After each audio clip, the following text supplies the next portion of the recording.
Bonjour à vous, j'espère que vous allez bien. Récemment, vous avez été nombreux à me poser la question sur comment trouver un mentor. J'ai donc décidé de faire une vidéo afin de répondre à un maximum de personnes. Dans cette vidéo, je vais commencer par vous donner une anecdote sur comment j'ai trouvé mon mentor. Je vais vous dire comment vous pouvez trouver votre ou vos mentors et surtout quelque chose qu'on ne dit jamais, comment entretenir des bonnes relations afin de rester en contact avec un mentor à long terme. À tout de suite. D'abord, un mentor, c'est un conseiller, un sage, un guide expérimenté. Comment j'ai trouvé mon mentor? Mon mentor, je l'ai trouvé à mon ancien travail. C'était dans le contexte de mon premier achat immobilier. Vous savez comment ça se passe. On n'a pas beaucoup d'informations, on est stressé et en plus, ce sont des gros budgets. Donc, j'avais pas le choix que de m'ouvrir, d'aller vers les autres et poser des questions afin de récolter un maximum d'informations pour faire un achat sécurisé. Donc, ce qui s'est passé, c'est que je commençais à poser des questions de mon entourage, mes amis, ma famille, des collègues. Et au fur et à mesure, j'ai remarqué que mon collègue, particulièrement, avait des informations de qualité, fondées sur des réponses concrètes et sur du vécu. Jusqu'aujourd'hui, il me donne des informations incroyables. Voici comment j'ai rencontré mon mentor. Maintenant, comment pouvez-vous rencontrer votre ou vos mentors? Eh bien, dites-vous une chose, un mentor, c'est quelqu'un qui est simplement dans la famille, dans votre entourage, vos amis, vos collègues, comme je l'ai trouvé mon collègue à mon travail. C'est pas lui qui va venir vous chercher pour vous donner des informations, pour vous dire « Hey, fais ci, fais ça ». D'accord, peut-être qu'il y a des parents qui peuvent être comme des mentors. Mais si c'est pas quelqu'un qui est lié dans votre famille, même la famille, c'est pas eux des fois qui viennent vous chercher pour tout vous donner. Il faut aller à la formation. Techniquement, c'est à vous d'aller vers les autres. C'est à vous d'aller vers lui. Posez des questions. Une fois qu'on vous donne des réponses et qu'on vous donne des éléments, c'est à vous de vous dire « Ah, ok, j'aime bien cette réponse. J'aime bien la manière qu'il fait sa chose. J'aime bien le mindset et j'aime bien la qualité de l'information et je me vois gérer comme ça plus tard. » C'est vrai que c'est comme ça que je me vois le faire. Parce que des manières de faire, il y en a des milliers. Il y a plusieurs manières de faire. Mais comme toute chose, il y a bien une façon de faire qui vous correspond, que vous voyez faire la chose. Et ça, je suis sûr que c'est déjà arrivé dans votre vie où vous vous dites « Ok, il fait du sport comme ça ou il fait du travail comme ça. Moi, il y a plusieurs manières de faire qui sont bonnes, mais celle-là me correspond. » Et c'est comme ça que vous allez identifier votre mentor aussi. Ok? C'est pas parce qu'il a des résultats que c'est votre mentor. Une autre manière de le trouver, parce que la question c'est mais le mentor, s'il n'est pas dans mon entourage, s'il n'est pas dans mes amis, s'il n'est pas un membre de ma famille, comment je fais? Si jamais vous cherchez par exemple à acheter une voiture, est-ce que vous allez aller dans une station d'essence? Non. Si vous voulez acheter un vélo, est-ce que vous allez aller dans une boulangerie? Bien sûr que non. Ce que vous cherchez se trouve dans des endroits appropriés. Moi, par exemple, si je cherche un mentor en immobilier, je vais aller dans des réseaux où on parle d'immobilier. Je vais faire du réseautage. Je vais aller dans des forums appropriés où on parle d'immobilier. Je vais aller dans des séminaires.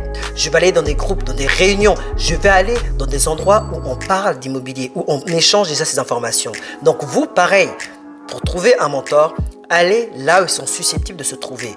Quitte à faire du réseautage, quitte à aller dans des séminaires, quitte à aller dans des réseaux, des groupes de conversation, etc. Recherchez-les. C'est là que vous allez les trouver. Vous savez, le défaut ici, on cherche n'importe quoi, n'importe où.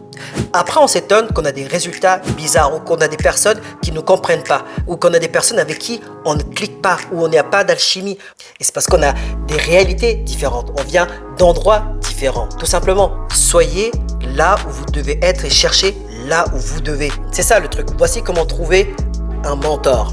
Faites attention, un mentor n'est pas qu'une personne.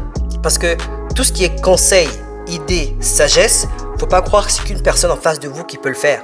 Faut pas croire que c'est matérialisé sous forme d'une personne. Il peut y avoir des très bonnes chaînes YouTube. Il peut y avoir des très bons livres. Il y a des auteurs que quand ils écrivent des livres, vous savez que waouh, lui quand il écrit à chaque fois, je suis impressionné par son talent d'écriture. Je suis impressionné comment il met ses idées et il m'a appris des choses. C'est incroyable. Moi, j'ai des livres que j'ai lus qui m'ont enseigné des choses. Est-ce que c'est une personne physique en face de moi? Non.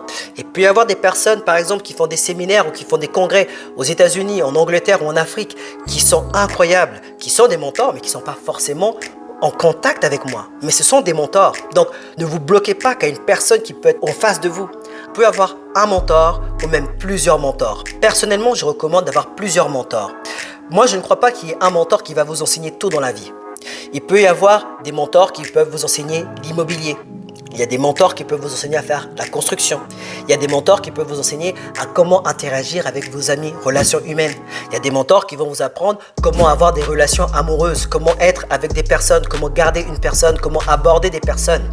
Autant de sujets, autant de mentors.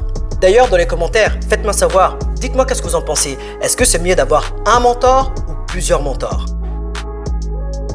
Des fois, vous voyez des personnes au travail, dans votre famille, vous vous dites sous prétexte que ouais, il n'a pas bien géré son affaire ou il n'a pas bien géré tel dossier ou vu qu'il n'a pas bien su faire ci, ça, vous prenez pour acquis qu'il est aussi nul dans le domaine qui vous intéresse. Attention, allez vers les autres, intéressez-vous aux personnes. Faites attention parce qu'il y a plusieurs personnes qui m'ont demandé comment on trouve un mentor, comme si c'était des gens qu'on trouvait avec qui on fait un contrat. Oui, je sais qu'il y a des personnes avec qui vous signez pour faire une formation et des gens que vous signez pour faire un entraînement ou donner des cours. Pas de souci. Mais moi, je parle aussi des mentors que vous rencontrez comme ça. C'est pas tout le monde que vous allez rencontrer signer et vous dire que voilà, tu es mon mentor. Les gens se baladent pas avec une pancarte au-dessus de la tête pour dire je suis mentor ou je peux être ton mentor. D'accord? Moi, mon collègue avec qui je parlais, pendant un long moment, il savait même pas que c'était mon mentor. Pas croire que oui on signe quelque chose. Des fois il ne faut pas négliger des personnes qui sont en face de vous qui connaissent beaucoup de choses indirectement, qui sont vos mentors, d'accord? Par exemple, vous avez un parent avec qui vous parlez, qui vous donne beaucoup de sagesse. Est-ce que vous avez réalisé que c'est votre mentor? Il y a ce meilleur ami à qui vous parlez à chaque fois. Et quand vous exposez un souci, il vous donne toujours un côté logique dans vos relations interpersonnelles. Est-ce que vous aviez remarqué que c'est un mentor? Qu'est-ce que vous avez signé comme contrat? Attention, ce n'est pas tous les mentors que vous voyez avec qui vous signez un contrat. Quand vous êtes avec votre ami, avec vos parents ou d'autres personnes, vous n'avez jamais signé un contrat pour dire, tu vois, c'est moi ton mentor. Donc attention, des fois on cherche des choses formelles alors que c'est des choses qui sont naturelles. Maintenant, comment se comporter avec un mentor afin de garder des bonnes relations? D'abord, quand vous l'abordez, posez-lui des questions et faites-lui savoir ce que tu sais, ça m'intéresse, je voudrais avoir plus de conseils et je te serai vraiment reconnaissant. Quand on vous donne une réponse, quand on vous dit quelque chose, écoutez. Écoutez-le parler ou écoutez-la parler attentivement. Ils vont vous donner des réponses et écoutez. Le défaut des fois c'est quoi? C'est qu'il y a des personnes, quand ils viennent, ils ont déjà tout compris ou ils savent déjà mieux que les autres. Je suis désolé, vous venez parce que vous avez un besoin, vous venez parce que vous avez des questions. Vous n'en connaissez moins que la personne qui est en face de vous, mais pourtant vous parlez plus. Apprenez à écouter. Les personnes qui vous parlent, quand ils veulent vous donner un conseil, quand vous coupez la parole ou vous montrez que vous connaissez plus, c'est repoussant. Ou alors ils se taisent. Des fois, il y a même des personnes qui croient même avoir des arguments pour dire non, mais tu te trompes. Moi, c'est pas comme ça, c'est comme ça. Vous croyez que la personne qui est en face de vous, il pense quoi, il dit quoi? Des fois, pour la personne qui connaît plus va se taire et des personnes vont croire qu'ils ont gagné un argument, qu'ils ont gagné leur point. Or que la personne se dit simplement oh, ok, lui ou elle est complètement perché. Ah oui, en fait, tu disais ah, c'est vrai. Ah, bah, peut-être que je dois me tromper. Non, mais c'est super, ok, continue. Dites-vous qu'il a compris des choses que vous n'avez pas compris et qu'il a des résultats que vous n'avez pas. Donc vous êtes là, c'est pour comprendre, apprendre, observer. Comment faire aussi pour garder des bonnes relations? Quand on vous explique quelque chose, retenez l'information, appliquez et revenez vers la personne pour dire regarde, la dernière fois que tu m'as dit ça, vraiment j'ai appliqué, voici qu'est-ce que j'ai eu comme résultat. Ou alors, j'ai fait ce que tu m'as dit, j'ai tout fait et voici ce que j'ai eu comme résultat. Ça n'a pas vraiment marché, mais dis-moi comment l'améliorer. Parce qu'il y a aussi, il n'y a rien de plus énervant, il prend de son temps pour vous dire la chose, pour vous expliquer. Et là, vous êtes là et vous n'écoutez pas ou vous faites autre chose. Des fois, on se dit, bah, cette personne me perd mon temps. Le mentor, à la base, il n'a pas forcément quelque chose à gagner à vous expliquer, à prendre de son temps. Dans le même contexte.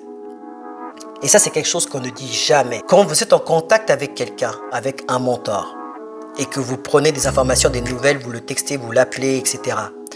Ne faites pas partie de ces personnes qui appellent ou qui textent que quand ça va mal. Ne faites pas partie de ces personnes qui appellent ou qui contactent les gens que quand vous avez besoin. Parce que quand le téléphone commence à sonner ou qu'il y a une notification, que votre nom apparaît, on va se dire « Oh, qu'est-ce qu'il a encore ?»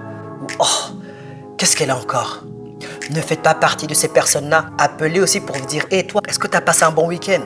Non, je voulais juste savoir comment c'est allé. Est-ce que tu as passé une bonne semaine? Ah, merci, salut. On voit votre nom que quand vous avez besoin de quelque chose, tout d'un coup. Quand ça devient prévisible comme ça, c'est pas bon. Un mentor, dites-vous une chose. Un mentor, c'est quelqu'un par exemple qui est dans le business, l'immobilier, l'investissement ou dans un domaine qui est déjà avancé pour lequel vous le contactez. Dites-vous qu'à la base, il est occupé. Dites-vous qu'à la base, il n'est pas désespéré.